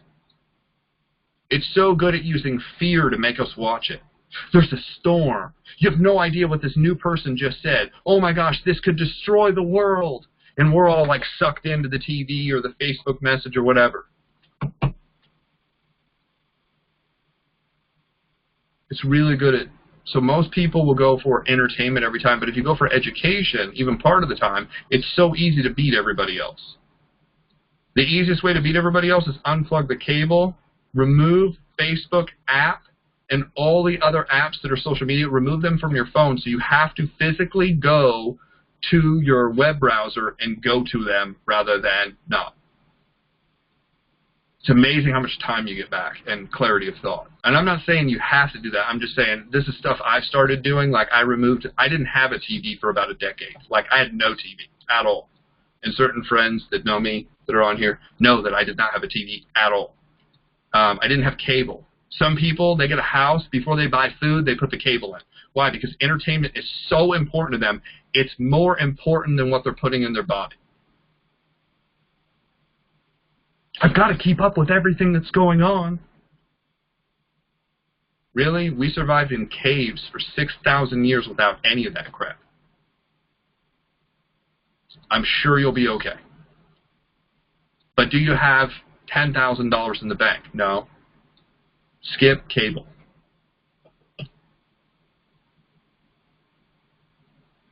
The 4 quadrants, here's the other separator. Outside of the vocabulary and financial education, the other thing that separates the wealthy from the poor is the law. And I got that from one of the wealthiest people inside the industry. He's like, did you know that the law actually separates the wealthy from the poor? He's like, let me give you an example. There's something out there called mezzanine financing. Now, mezzanine financing, when a company goes public, that's when we all can get in on it. But mezzanine financing is when they're building to that point. Not when the stock is $1 taking off at an IPO, but what about when the stock is at 3 cents? And it's just a group of people and it's an idea. Super risky, but that's where the big money is. Think about this. Think about the growth between 3 cents and $1 as opposed to when it goes from $1 to $2. Big difference. Huge difference. But the law separates it. To be involved in mezzanine financing, you have to have one of a couple things. You have to have $1 million net income, like liquid somewhere. You have to make $400,000, and then you have to have another $400,000 in assets somewhere. Married, both of you. There's like 3 or 4 stipulations. If you don't have those things, you don't get the call. You can't be involved. The law will stop you from being involved. Why? Because you could be risking everything. You could be gaining everything too. But where do you think the best deals are at? Are the best deals after the deal already knows it's going to make it, or the best deals before the deal makes it? It's up to you to decide that one, but I can tell you there's people that you've never seen involved in the stock market that are involved in mezzanine financing, launching these companies that are gazillionaires, and you have no idea who they are. The real money. The law separates. This gentleman that was teaching us this said that separates what? That keeps the rich rich. Now, at the same time, there are laws that keep the poor poor. And I was like amazed that he went into this speech, and he's like, think about it. He's like, if you're a single female with a certain amount of kids and you're receiving state assistance, if you go out and make money, what happens to state assistance? What do? They take it away. If you're on Social Security for health reasons, this, that, and the other thing, and you start working and you make a certain amount of money, what happens to your assistance? They keep you there. But watch this. If you have another kid, we'll give you more state assistance. Now, he went on to say this. I didn't say this, so you can't blame me. But he's like, isn't it usually true that someone who grows up in a certain environment will repeat what they see? Keeping the poor poor and the rich rich. He's like, you know who really gets screwed? The middle class. He's like, there's no laws out there to protect you. He's like, you have a job. And most of the laws are not for the people that have jobs. Most of the laws are built for who? The businesses. Businesses, I live in the state of Indiana, you can get fired for absolutely any reason at all. Now, you're not supposed to be able to discriminate, but does it happen? You can shake your head, yes, it happens all the time. I hear about it all the time. Why? Because they know that most people's education isn't high enough to actually have an attorney on hand. It's just education. I mean, it'd be smart, but most people don't. Most people don't know the law. I also heard something really funny, and this actually came from an attorney that said the person that breaks the law the most often is the attorney, because they know what the law is, and they know how to get around it. I was like, wow, that's kind of interesting. So the two things that separate the poor from the rich and the rich from the poor are, number one, vocabulary and financial vocabulary, and number two is the laws. So the question is where do you want to be on this total chart? And I started out with the chart a while ago, and you can do this. This is fun. I'm actually going to do this at our event. It's going to be one of the things we start out when we talk about programming is if you started a chart across, and across the top you had $10, $20, $40, $80, $100, $200, $500. That's about as far as we need to go. And down the column, we had where you live, kind of place you live in, vehicle, entertainment, social life, savings, investments, clothes, vacation, extras, going out to eat, that kind of stuff. At $10 an hour, think about this. At $10 an hour, what kind of place do you live in? You probably live at home with family on a couch. It's probably not the nicest environment. Or you have some kind of assistance of some other kind helping you out, right? What kind of car do you drive at $10 an hour? And most people say one with 3 different kinds of wheels. There's 3 different colors. It's put together with like tape and rust, and you know, if there's what did my friend say the other day? If there's rip ties holding anything together on your car, or duct tape, or bungee cords. It was a redneck joke, anyway. But that's typically what happens when, you know, it's basically a secondhand car, right? Has anybody had one of the secondhand cars where you need push pins to keep the, you know, the top because the glue unglued because the sun was so hot it kind of comes down, it kind of rubs your head, and then that fuzzy stuff, like if you do pat, like the fuzzy stuff falls, it looks like it's snowing inside the car. That was my first car. The actual bottom was actually rusted out where you could actually see the ground, you know, Flintstone style. If you ever needed to, you could stick your foot down there and stop. I wouldn't suggest that, but you could. If you need to get rid of something, you could throw it to the bottom. It's awesome. So you just go down this category and you say, how much do you save at $10 an hour? How much do you invest at $10 an hour? What kind of vacation do you have at $10 an hour? And you go down this chart And then you go over and say, okay, let's look at $20 an hour. At $20 an hour, let's say 2 people are working at $20 an hour. Now, you start taking out taxes, and you show people taking out taxes what you're left over with. So at $10 an hour, here's what your taxes are. At $20 an hour, here's what your taxes are. And you kind of roll out, well, where would you live? Where would you do this? Where would you do this? Where would you do this? And we calculate out, see, once you take the $20 an hour times 40 hours a week, and you show them the amount of money minus the taxes, say this is how much you have every week, so this is what your monthly is, what kind of monthly payment would you have here on a apartment/house, and what does that house look like where you're from? Because where you're from means, I mean, that's a big difference. I mean, $500 in Kansas compared to $500 in New York, that's different. Very different. You know, $1,000 a month rent in Kansas compared to Southern California. Very different.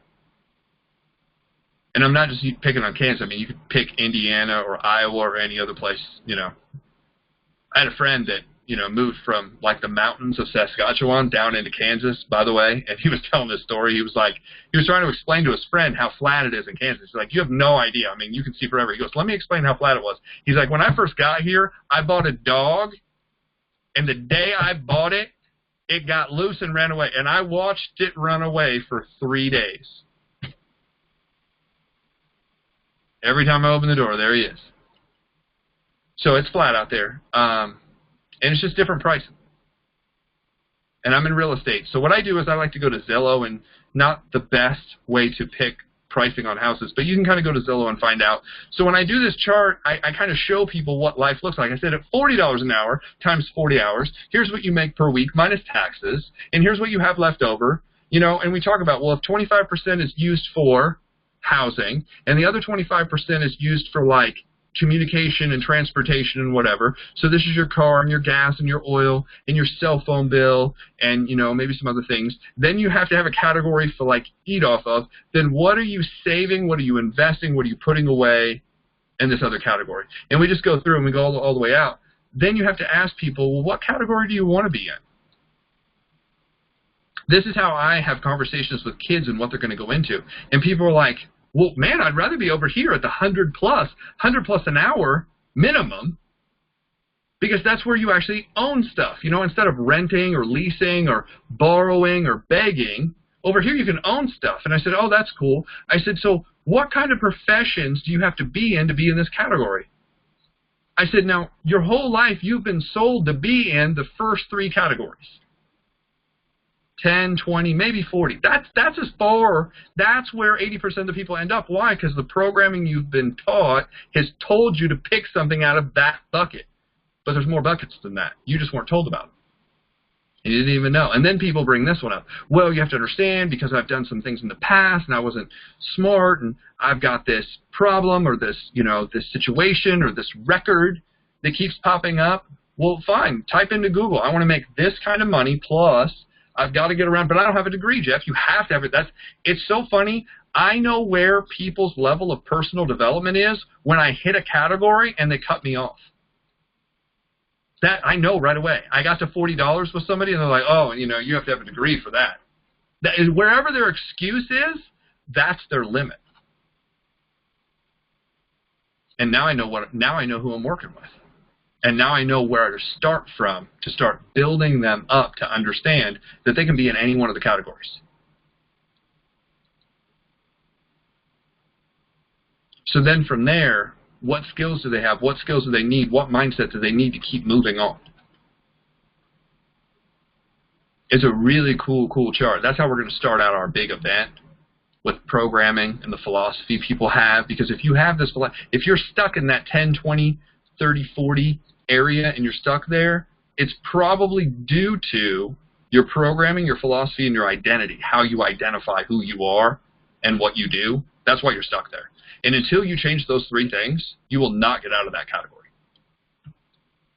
First of all, you probably won't get out of that category because you won't even look outside of that category. But anybody can get out of that category. It requires some different skill. It requires some growth. So we're going to move on. Just a couple more things about Jim Rohn. Jim Rohn says an investment in personal growth. I already talked about that one. Socrates said the secret of change is to focus all of your energy not on fighting the old, but on building the new. It's not the old stuff. It's not the old stuff that's holding you back in a lot of cases. It's what you don't know that you're not applying. Tony Robbins said, if you talk about it, it's a dream. If you envision it, it's possible. But if you schedule it, that's when it becomes real. The ability to act and schedule. I'm going to the training. Yeah, but until you put your money down and you order the tickets, that's when it becomes real. That's when the commitment's made, when you've invested something, when you invest your time or your money. Now, here's what's interesting. You can become an expert in anything. If you read Gladys Maxwell's book, Outliers, he talks about it takes about 10,000 hours to become an expert in anything. Now, the ironic thing is from age of 5 to age of 18, we spent about 14,000 hours in school being programmed on general stuff. One of the very first lessons you'll learn in Think and Grow Rich is general education doesn't pay anything. Nobody pays for generality. Can you imagine that? Be like, hey, we've got a general auto mechanic. He doesn't know a lot about your car, but in general, he kind of knows what to do. He can help you fix stuff. Is that who you want to go to? We're going to go to a general movie, not one that's good, not an excellent movie. We're just going to go to a general one. Would you pay full price for that? People don't pay full price for generality. That's why a general degree isn't worth much. You have to be an expert in something. And to be an expert in something, it takes about 10,000 hours focused in one direction. Now, here's how fast you can separate yourself from the pack. A lot of people are like, I just need to get ahead, and I need to get ahead right away. If you read 3 books on any one subject, you're smarter than 80% of the people in the world on that subject. Imagine if you read 5 or 10. Usually within 10 books in one specific subject, you can have conversations with people who are experts in that subject. So people are like, how do I get around these smarter people? Start reading about things they are interested in, not what you're interested in, what they're interested in. Then you can have conversations with all kinds of different people. Engineers, international shipping, structure. Listen to audio, same thing. If you listen to 3 audios on any one particular subject, an audio training, meaning a seminar that's about an hour long that has the content from the best of the best, if you listen to 3 of those, you're probably going to get enough information to have conversations with more than 50% of the people on that subject. But when you listen to 10, 20, 30, you can get so far out there, it's amazing. Personal development is really cool. It is the great connector, right? So what would I focus on? I'd work on mindset, priorities, people skills, discipline. Look up the book, 25 Qualities of a Leader, and see what you need to do. Focus on equipping, empowering, entertaining, and educating. Who? Yourself first, and then your team. Robert Kiyosaki talked about the vocabulary of the rich versus the vocabulary of the poor. He said it's the difference between entrepreneurship and employee. It's the difference between art and work. What were you trained in? 97% of people were trained to be an employee, trained in the vocabulary of being an employee, don't know anything else, and will fight you. Will fight you in the parking lot over their way has to be the only way. It's the secure way. It's the smart way. Why? Because they were sold security and benefits.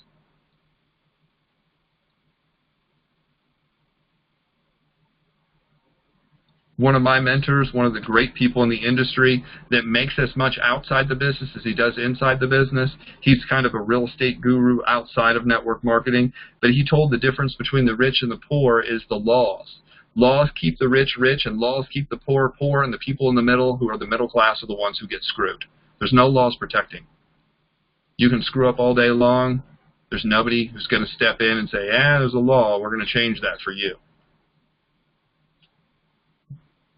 One of the great comedians said there's 3 classes of people. He said the rich. He said the true rich make all the money, have all the fun, and get to do everything. The middle class do all the work, pay all the taxes, and have all the misery. And the poor are just there to scare the crap out of the middle class and keep them working. He was scary, but he was accurate. So with that, that's the topic of personal development. That's what I have for tonight. I'm going to turn this back over to Bess for her thoughts on personal development, anything she needs to add. And then we're going to open it up for any questions, insights, what you guys got out of this. Bess, are you there? Thanks, Jeff. Yeah, that was a ton of information, a ton of things to open our minds, open my mind, I'll say. So it can be fun and exciting and adventurous. Growth can't it, ideally. But a lot of people run into fear on the way there. Now, why is that?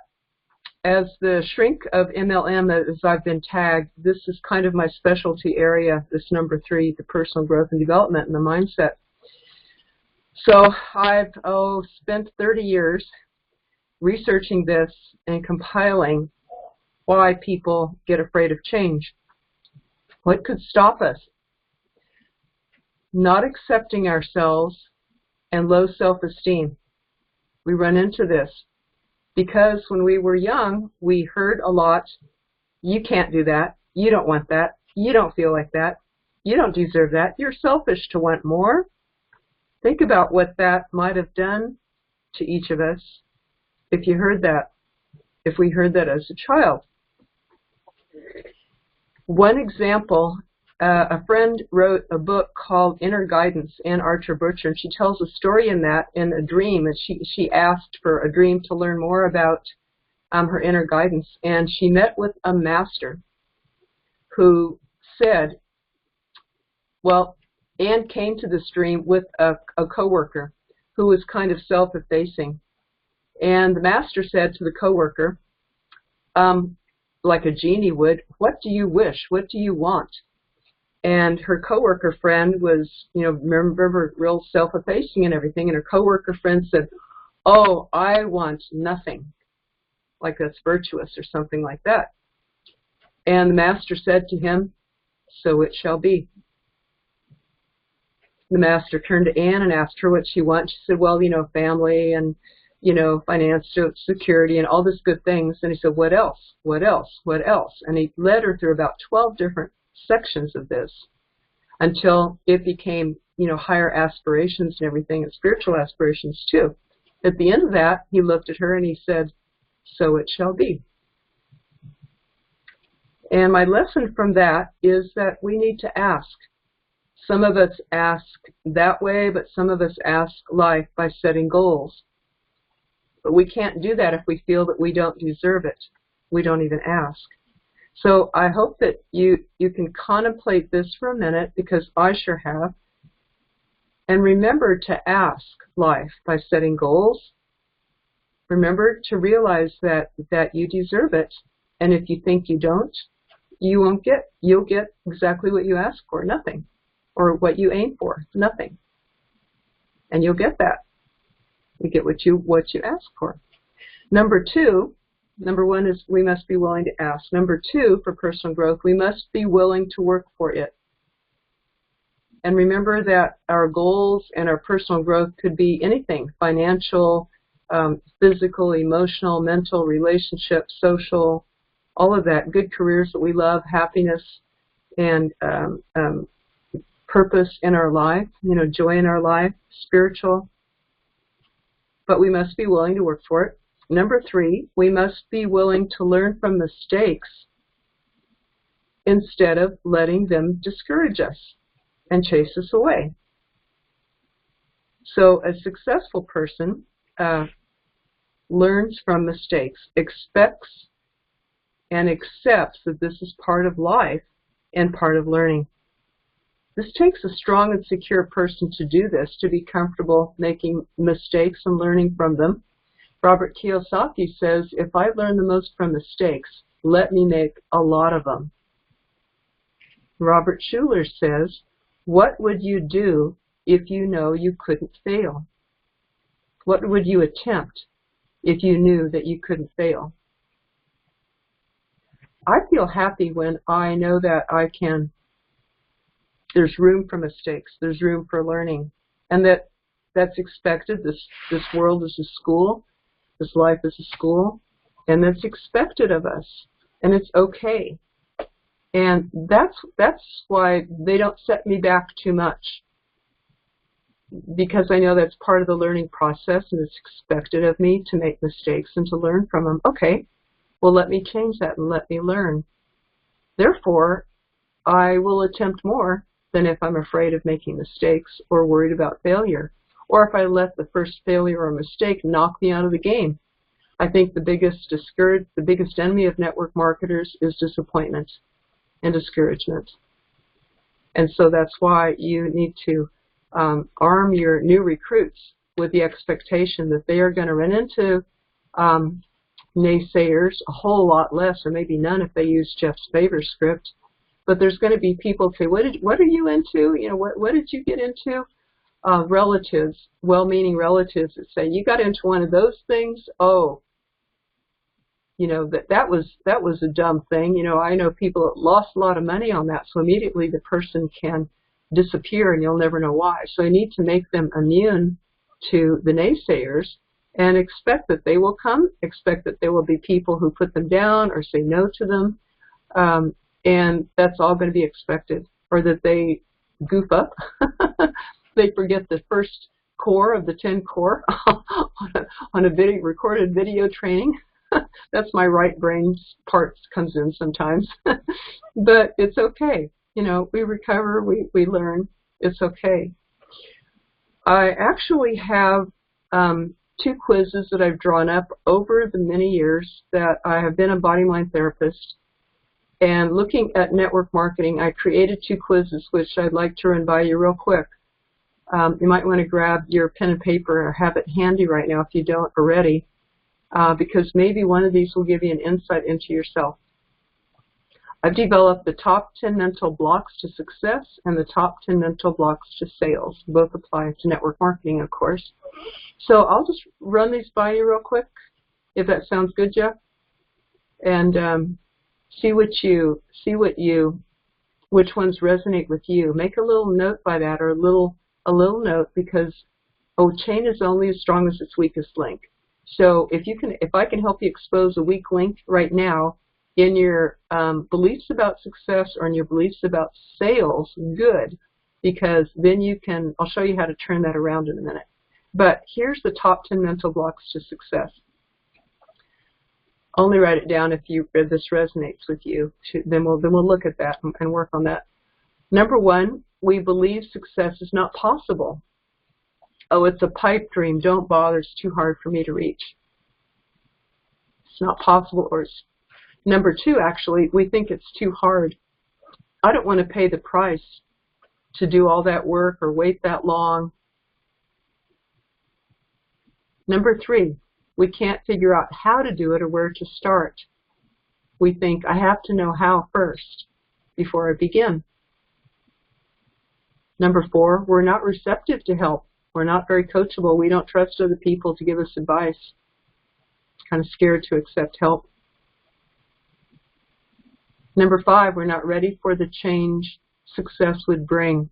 I'd have to learn new things. I'm afraid, you know, it would change me as a person, or people wouldn't like me. My old friends wouldn't like me. I'm not ready for that change of success. Number 6, we don't feel we deserve a better life. This is all I deserve. This is all I've ever known. Could be my ceiling. Number 7, we feel guilty if we have a better life than our parents. This can be a deep subconscious thing, but it can hold people back from success. I don't want to outdo mom and dad. I might lose their love, or they might think I'm, you know, too big for them, or I don't want to make them feel bad. Number 8, we're scared to see the truth about ourselves. I talked about that a minute ago. It takes a strong and secure person to be willing to look at ourselves. Number 9, we believe we don't have enough time. Could need time management there, or just a new way of thinking. Number 10, we believe we don't have enough money. These are all blocks that can be worked through. I'll read quickly the 10 top blocks to sales. Just make a note if any of these resonate with you. Number 1, we don't know how to handle the objections. Of course, with the favor script, you get very few, or hardly any. Number 2, we think we aren't good enough for success or to service people. Number 3, we fear we're intruding and will be unwelcome. Again, the favor script really takes care of that. Number 4, we think that the people don't need it or want it, or it's not the right time. I think the favor script takes care of a lot of these, actually. Number 5, we're afraid to talk about money. Number 6, we don't think we have the time, similar to the other quiz. Number 7, we forget to ask for a sale, or we're scared to, or we're unaware of the opportunity right there in front of us. We miss it. Somebody needs something that I have to share, and we miss it right in front of us. Number 8, it's too hard. We're uncommitted. We don't believe it's possible. I don't want to work, similar to the other quiz. Number 9, we come on too strong, like Jeff was talking about. I think, again, the favor, and we fear rejection, hearing no. I think the favor script actually handles a lot of this. So this is, some of these you might hear from prospects, or if you know network marketers who have failed in the past, and they're looking at your business. You could show them how you can eliminate a lot of these fears or these top mental blocks by using the favor script. So that's why I think it's ingenious. Now, especially on the first quiz, if you wrote down any of those top 10 mental blocks to success, I have a solution for you to those. My process to bust any blocks that you run into, any blocks to success, personal growth-wise, is to use, I've developed a real conversations method that leads you from the block to the emotion under that, to the need under that, which is often hidden, and to the solution to the needs. So every problem or every block is really a sign of an unmet need. So once you uncover the need and you solve it in a good way, that can dissolve. For example, does anybody, if you can type it in or speak it in, does anybody have a one of those blocks that you'd like me to help you identify what the need is to meet under that? As you can see, covering up the Holocaust is not anyone's credit. Why is the New York Times the paper of record? I've always, is it because it's little? Because it's in the largest media market in the country. It's just one of the oldest publications that are around. Sounds like stuff happening in the back. Is there a way, Jeff, to let the person raise their hand, or let me just say, only if you can unmute, can they unmute themselves? If you have a question, see if you can press *6 and unmute yourself, or type it in to the chat. I think there might be a way for them to raise their hands if they press *6, and then you can see who wants to be unmuted rather than everybody unmuted.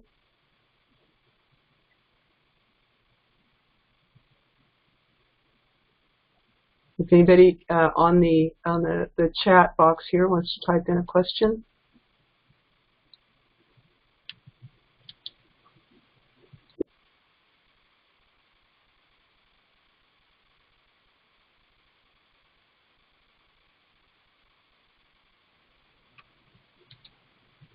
Okay, so I believe anyone can ask a question right now by pressing *6, and you can raise your hand.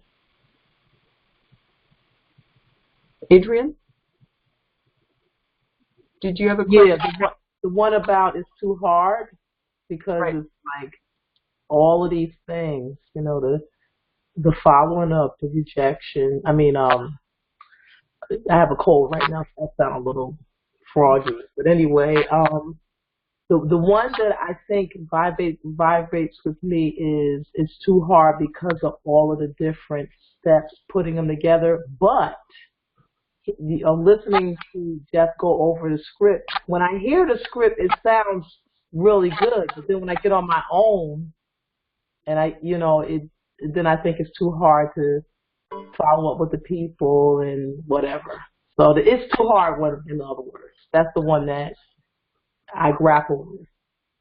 Thank you. You're not alone. A lot of people think that. Of course, the favor script makes it easy. So let me ask you, do you have your 10-minute presentation ready? When yes. People say, yes, this is a good time, then you can zip out your 10-minute presentation. So the favor script is easy because it's non-invasive, and it's friendly, and it always gets a yes eventually, or it never gets a no anyway. And then the 10-minute presentation is easy because you already have that prepared. So where does the hard part come in? It's okay. See, then it's like other things, letting other things get in the way. So it's really not too hard. It's just, you know, my own personal. You know, I guess it's a subtle fear because, you know, I have the script and I know what to say, but then I'll keep delaying contacting the people to go through the script with them. So, you know, it's uncovering other things. Yeah, because I don't want to hear no. I don't want to hear it. Do you ever get a no when you ask them if they could hear to refer people to you? No, they'll say, well, they don't have anybody right now. They'll get back to me.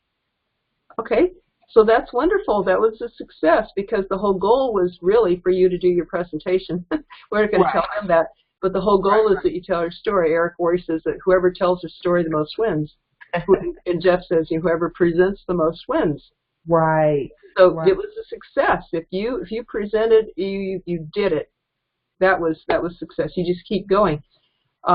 However, when they say, oh, I just can't think of anybody, well, thank you so much for hearing me. That's exactly what I asked you for. Appreciate your friendship and hearing me. And if you do, you know where I am. Okay, down the road, a month or a year down the road, that person starts seeing people being laid off all around him and starts getting nervous to say, now, Adrian, what was that business that you have? I think I might need to develop a plan B. So they might come back. They might think of somebody. I think it's real frequent that they do refer somebody once because out of sight, out of mind. But you simply thank them and say, I'm here if you do. And I think that's more for them to come back later or rethink that because people do. They come back. Are you still doing that thing? How's it going for you again? Thank you. And, of course, if they do have a referral, thank them and follow up on that. But does that help? Yes. They have not said no to you. They just said, no, I can't think of anybody right now. And then you go to the next person because you've already sent out 10 texts. So of those, half or most of them probably will respond back right away. And then you go on to the next person. So that's all. It was a success. Exactly. No matter what. Thank you. Does that help the too hard part? Yes, it does. Especially while I'm right here with the class with you guys, it makes so much sense. And then when when I'm into action tomorrow, then it's a little more vague. But this class is recorded, right? Right. Is this recorded? Sure. Yeah. Okay. So I'm just going to review it, because it's good information here. Thank you very much. Take us with you, Adrian. Don't go out there alone. We're all with you. Feel us with you. Feel us happy because this has made it so simple and so easy to do. The favor step. Thank you. Keep celebrating that, and just keep going. That the people who are going to say, "Hey, I think I'm interested myself," they're going to be there or give you a referral or both. Like one fellow, he said, not only I use that favor script with somebody who just would run from anything network marketing, but that person listened to the favor script. Right. And he gave me a referral, and he was interested himself. So it was like a 2-for-1 where there would have been 0. The guy, it would have, if he would have approached him directly, it would have been a 0 presentation done and a 0 results. So because this is indirect, it's so sweet. That's the part that makes so much sense, the indirect, not coming at people, just asking them who do they know. That makes so much sense. They don't have to be all busy defending themselves. They can actually hear you. Exactly. Otherwise they have to be busy coming up with objections. They can't really hear you. Right. Yeah, it's indirect. It's not about them. It goes in the back door. You know, instead of knocking on the front door, you slip in the back door's open, you slip in there. That's the easy way. Yeah. Thank you. So otherwise, we look around for other things to distract us or put it off or reasons to put it off, really. I hope everyone gets to try this out and experiment and experience for yourself the beauty of it. So you gotta do it to experience it, and you gotta get your 10-minute presentation ready before you do it, and then there's no stopping you. Just have some fun. Bess, we have the next available speaker, 252-714-8251. Okay. Thank you. And question.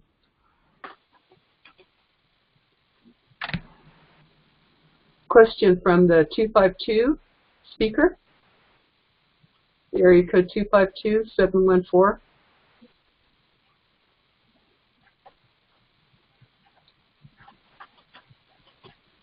No question? Beth? Yes. Beth? Okay, is this recorded?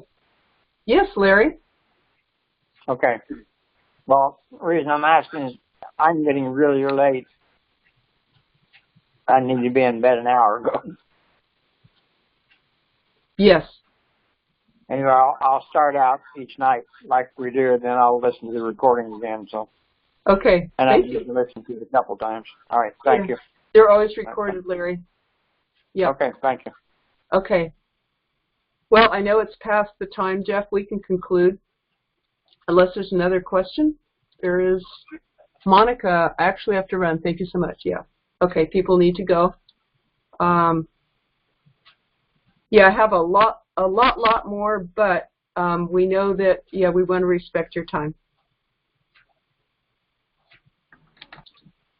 So, guys, with that, we appreciate everybody for being on. Again, we do this every single Sunday. This is the Quick Start Basic class. Obviously, next time we will be on number 4, which is Market Daily. We're going to give you some good stuff on, Facebook marketing, email marketing, text message marketing, getting it out there. So we really look forward to that. Bess, you have one more thing before we close out? Yeah, I wonder if the group would like my checklist. It's 100 Things How the Rich Think Different Than the Poor, written by Steve Seibold. Wrote a book. He spent 3 decades interviewing rich people around the world. He wrote this book, How Rich People Think. And it's a cool checklist I got from Robert Hollis. I'm wondering if y'all would like me to put that in the Facebook group. Yeah, let's send it out.